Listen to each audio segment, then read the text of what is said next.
sense. Random. If the God is the God random, I would not worship him. I'd sort of say hello to him, but not worship. Because the God random, I want a God with a plan. The way that the world has planned, it just looks like no plan.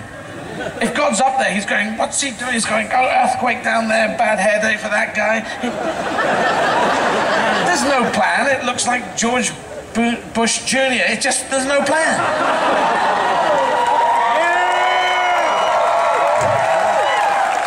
He's supposed to be very religious, isn't he? I'm sure God's going, no, I don't know him. I don't know, mate. I don't know who that guy was.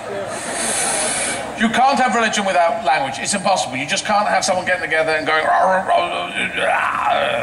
will be going, no, I'm just doing it. You can't have the 10 Commandments without language. 2, 3, no.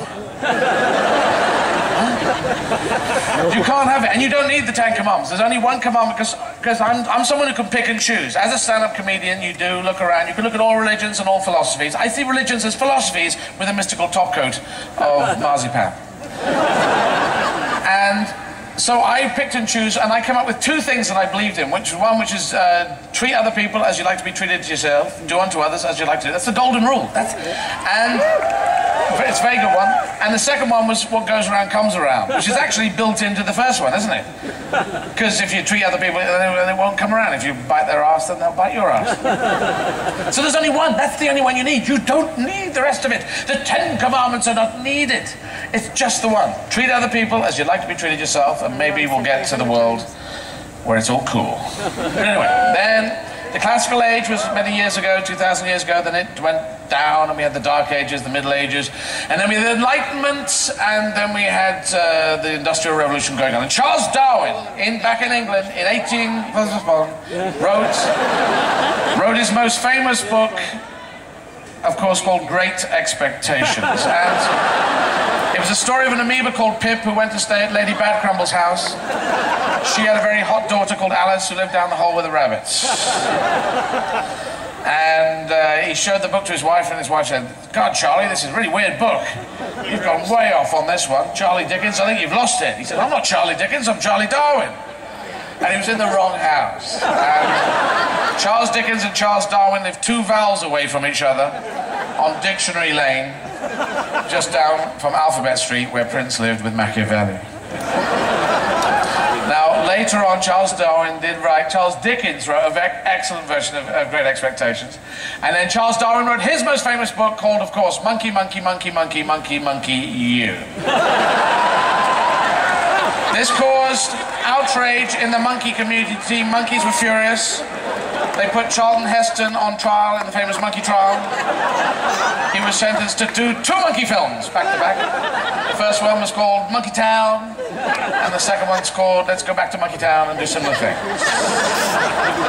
Now, evolution I can explain very simply with fish. Fish swim in the sea, they're not evolved. They're very basic, they have no ambition. Fish have no ambition. Look at their eyes, no ambition, they don't care. They go to school, but they don't learn anything. I don't know. And then fish are on land. The mud skipper is on land. He's called a mud skipper not because he skips on land and is kind of a bit like that, but he's in charge. I'm in charge of this mud. And he's got ambition. Look at a mud skipper's eyes. You can see ambition. You can see Ferrari. Hold a mud skipper up. Look, you can see Ferrari, especially if a Ferrari is parked just behind you and lights in the right direction. And then fish fly in the sky. They fly. We don't even fly. They fly in the sky. And they must land in trees sometimes. And then birds will be going, who the fuck are you guys? We're the new fish on the block. And then it's all sharks and jets and that kind of thing. Now, that's evolution explained quite simply, I think. Then you have the creationism, where God went shazam and just made the earth. And in 6 days, he probably missed out a few things. There are probably badgers there going, we haven't got any food. What, badgers? I forgot badgers' food. All right, badgers eat bok choy. No, we're not eating that. That's crap. What's wrong with bok choy? Looks like a vegetable that's given up. All right, you can eat asparagus. No, that makes your pee smell weird. All right, creme brulee. All right, we'll eat the creme brulee. But can you brulee a bit more, because that's not really brulee enough. I see badgers can be choosers. hard time. That's the only badger creationist joke you've ever heard in your life. God Washington doesn't like your jokes. Yes, I know that. I've been to Capitol Hill. So that's it. Now, creationism, through the sieve mind of a Sarah Palin type, went towards this intelligent design place, which was a clever idea to make it look like everything's intelligently designed or designed. But if you look at it, the design is all over the place. We have cancer. Why do we have poo and pee? If there is a God, why do we poo and pee? We eat stuff, we do poo and pee. It causes cholera, it causes dysentery, a load of poo and pee diseases, yeah? Get rid of poo and pee. If you're God, just eat stuff and do stuff. Why is it there? And they say, oh, you need poo because of the crops. No, crops grow because they want to. You're God, you can do this stuff. There are stupid things out there. There's just design all over the place. If it's done by one person, he is on crack. Like cows have 4 stomachs. Why do they need 4? They bring it down, they bring it back up. They chew it again, they bring it down, they bring it up. After the 4th stomach, surely cows are going... This didn't need to come back up, I don't think. This should have gone just straight up. We have 1 stomach. Why do they need 4? We have the appendix. The appendix processes grass. We don't eat grass. Unless we used to. It's there your entire life, your appendix going, any grass, mate? Is that grass? Is that grass?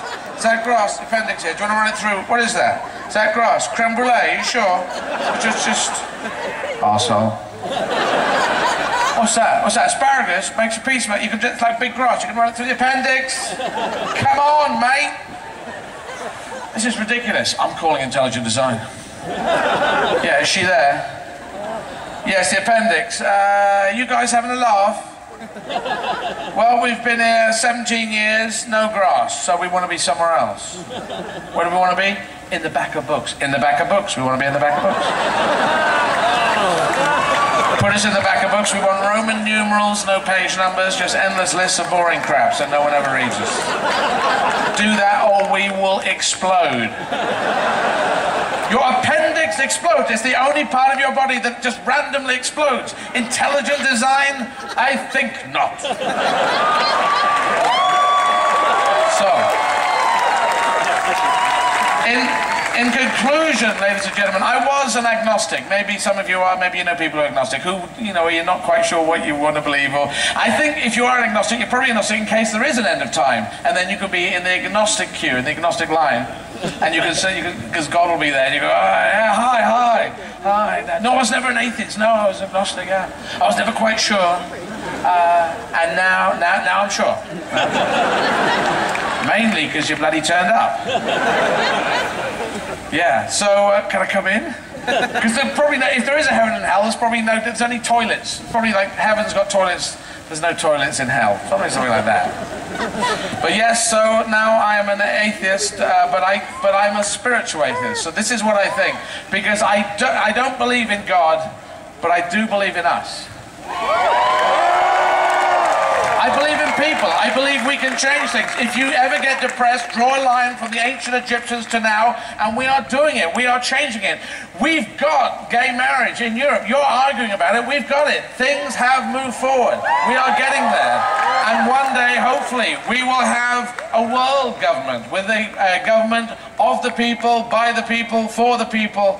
And in that government, you will have a place where reason always wins and that religious dogma is always conquered by common sense. Yeah!